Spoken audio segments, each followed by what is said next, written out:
Tatiane Spitzner's story is one that shook Brazil to its core, a tragedy that not only exposed the devastating reality of domestic violence, but also ignited a national conversation about justice, protection, and the urgent need for systemic change.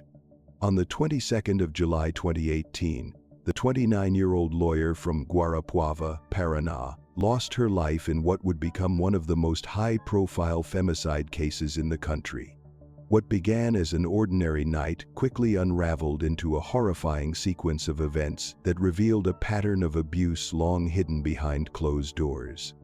This is the story of Tatianne's life, the abuse she suffered, the night she died, and the lasting impact her case had on a nation struggling to confront the reality of violence against women. Tatiane Spitzner was known in her community as a woman of intelligence, ambition, and kindness. Born and raised in Guarapuava, she grew up surrounded by a close-knit family who admired her drive and compassion. From a young age, Tatianne showed exceptional academic talent and a determination to make a difference. Her passion for justice led her to pursue a career in law, a field she believed could change lives and bring fairness to those who needed it most. As a lawyer, Tatianne was deeply committed to human rights and equality. She worked tirelessly to support vulnerable individuals and believed strongly in the power of the legal system to create positive change. Those who knew her described her as warm, intelligent, and full of life. She dreamed of building a meaningful career, starting a family, and making a lasting impact in her community. But while Tatianne's professional life was thriving, her personal life was gradually being overshadowed by a toxic and controlling relationship. Tatianne married Luiz Felipe Manvailer, a biologist and university professor. On the surface, their relationship appeared to be a love story, two accomplished young professionals building a life together. Friends saw them as the perfect couple, successful, affectionate, and full of shared dreams for the future. Yet, as time went on, subtle warning signs began to emerge. Manvailer's behavior toward Tatianne grew increasingly controlling. He often tried to make decisions for her, criticized her independence, and displayed a need to dominate their relationship. What started as small, dismissible acts slowly escalated into a toxic pattern of psychological control and emotional abuse. Tatianne's friends noticed changes in her. The vibrant, outgoing woman they once knew became quieter and more withdrawn. She stopped attending social events as frequently and rarely confided in anyone about her marriage. Like many victims of domestic abuse, Tatianne wore a brave smile, hiding the reality of her situation behind a carefully constructed facade. On that fateful night, everything unraveled into a violent and tragic nightmare. Security cameras in the couple's apartment building captured a harrowing sequence of events that would later become central to the trial. It began with a heated argument between Tatianne and Manvailer in their car. What started as a verbal disagreement quickly turned physical. The footage shows Tatianne visibly distressed as Manvailer struck her multiple times, his rage escalating with each blow. She pleaded for him to stop, her voice trembling with fear, but his aggression only intensified. What might have seemed like an ordinary argument to bystanders was, in reality, the culmination of months of abuse. When they pulled into the apartment building, Tatianne tried desperately to escape. In a panic, she ran through the parking garage, searching for any way to get away from him. Her movements were frantic, her fear unmistakable. But Manvailer caught up to her within seconds, grabbing her with brutal force and dragging her back toward the elevator. Surveillance cameras captured everything: Tatianne struggling, crying for help, her body rigid with terror, while he overpowered her completely. Inside the elevator, the violence escalated even further. The confined space amplified the horror of the assault. Manvailer continued to strike and restrain her, ignoring her desperate attempts to break free. Her cries echoed in the elevator, but no one intervened. The fear on her face, the way she cowered and struggled, showed a woman trapped with no escape. Minutes later, they entered their fourth-floor apartment. What happened next would change everything. Shortly after they went inside, Tatianne fell from the balcony to her death. Manvailer claimed she had jumped in despair. but investigators and forensic experts uncovered evidence that contradicted his story.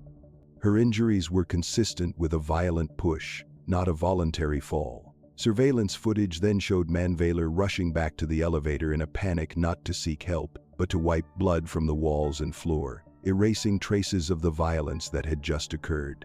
His actions were calculated, cold, and deliberate. Moments later, he fled the building in his car, leaving behind the devastating aftermath of his brutality. Manvailer attempted to escape but was caught after crashing his car approximately 340 kilometers away. The police arrived shortly after the crash and swiftly apprehended Luiz Felipe Manvailer. What seemed like a final, desperate attempt to escape justice ended with him in custody, charged with femicide, a legal term in Brazil for the killing of a woman because of her gender. The charge carried significant weight, reflecting the country's effort to combat gender-based violence and signaling that Tatianne's death would not be ignored. From the outset, Manvailer maintained his innocence. He claimed Tatianne's death was not murder but suicide, insisting she had jumped from the balcony on her own. However, his version of events quickly unraveled as investigators gathered evidence. Forensic experts meticulously examined Tatianne's injuries, concluding they were consistent with a violent push, not a voluntary fall.